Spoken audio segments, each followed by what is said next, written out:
Yeah, hi friends, welcome back to my channel. And today we have the new topic regarding the CI/CD pipeline. Like we have to build the CI/CD and we have to deploy the web app in the app engine in the Google Cloud platform. So here we have the agenda. Like first of all, we have to get the service account and assign the required privilege.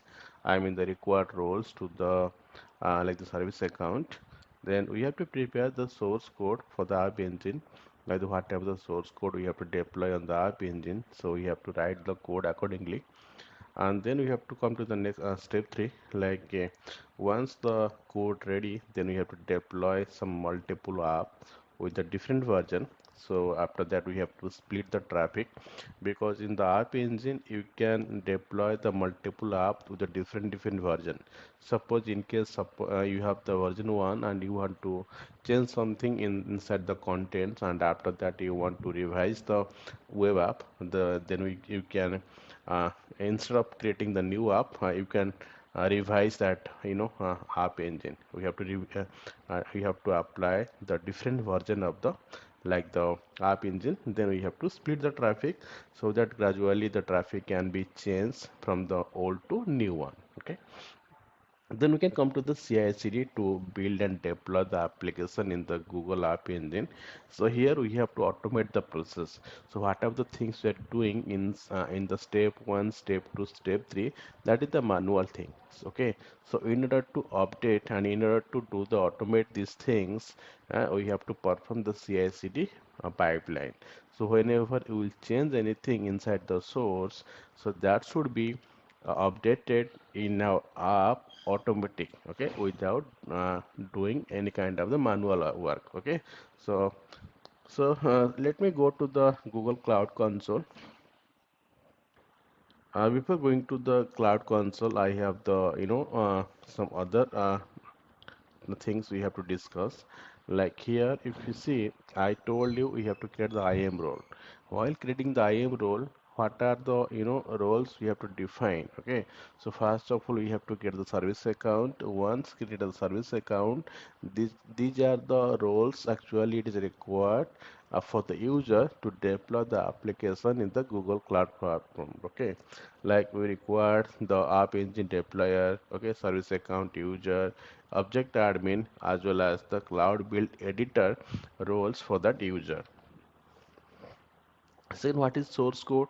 So here it is very basic code, like in the web app. For the deploy the web app, I have write one main.py basic Python code. Not basically I'm write this code. I have taken this code from the from the internet.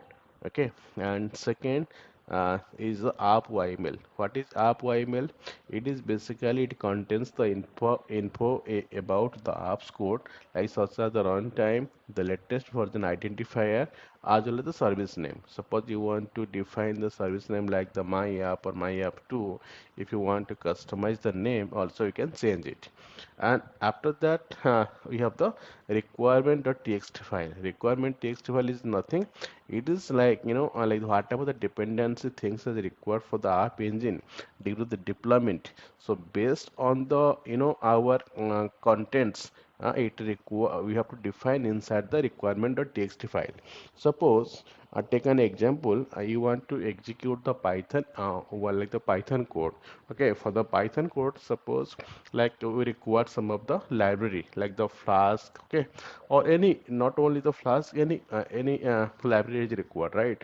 So in order to get, or in order to involve those dependency, we have to define here, like this is the this is the dependency I required while executing these applications, so that it will take from the requirement.txt file.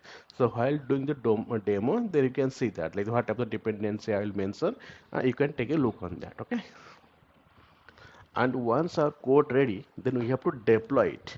So this is the command, because while deploying the application engine, basically these commands we have to execute from the Google Cloud Shell. Okay, everything I have to done from the Google Cloud Shell. Okay, so first of all, the cloud app deploy is very basic command. So if you want to revise, or you have to deploy the new version, then you have to define the version name like the Google Cloud App deploy in the version, in the hyphen version. Then you can define the name. So if you not include the no promote, so automatically, like whenever you apply the new version, the traffic would be, automatically it will be changed from the old to new. Okay, but I want to check it from the new application first before to promote, before to route the traffic to the new one. So you have to define like the no promote. Okay, so that the traffic still it will be goes to the old one instead of goes to the new one. Because why?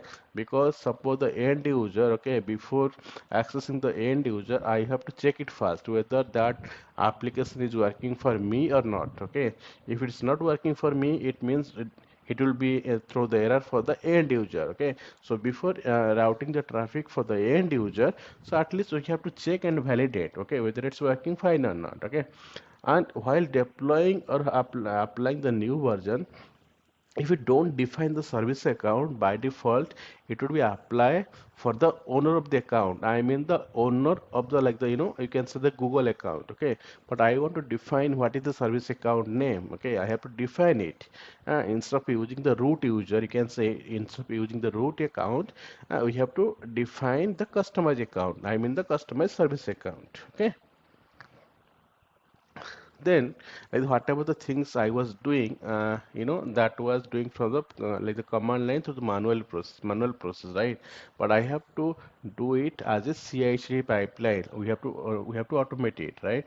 So in order to automate it, so what I have to do, I have to create the source repository, so that whenever I will update anything inside the contents of my source code, whenever I will be post local code, it will be automatic populated in my source repository. Because while doing the create the code build, because in order to do the automate, I have to create the code build, because code build will be triggered like whenever you will change anything inside the local in a local path, automatic it will be triggered and it will be updated inside the resource repository, and according to that it will be update in your destin, right, your app engine. Okay, so here the source is my local repository, then it will be updated to source repository, and once it will get the new things in the source repository, automatic it will trigger and it will be applied in our destination, which is the app engine. Okay, so I think it is the theoretically I told you, I